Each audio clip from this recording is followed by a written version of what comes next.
জিনিসগুলো হাস্যকর হয়ে যায়। প্রধান ওয়াইজ, প্রধান বক্তা, প্রধান আকর্ষণ, কোনো দরকার নাই।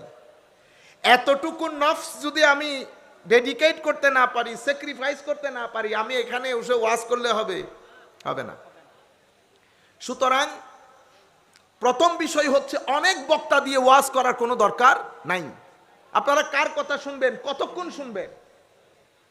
সেই জন্য সর্বোচ্চ 2 জন, 8:30 থেকে প্রোগ্রাম। এগুলো আমি বলছি কারণ এই সময়ে এই কথাগুলো বড় জরুরি। এগুলা আর কেউ বলবে না। সময় যেভাবে পরিবর্তন হচ্ছে, আস্তে আস্তে রশি আমাদের হাতের বাইরে চলে যাচ্ছে। অলরেডি বাইরে চলে গেছে, রশি বাইরে চলে গেছে। সুতরাং এই মুহূর্তে রশি দিয়ে আমাদেরকে বাঁধা দরকার, রশি দিয়ে আমাদেরকে বাঁধা দরকার। কিসের রশি দিয়ে বাঁধবো? সেই জন্য আমাদের আজকের এই আয়োজন।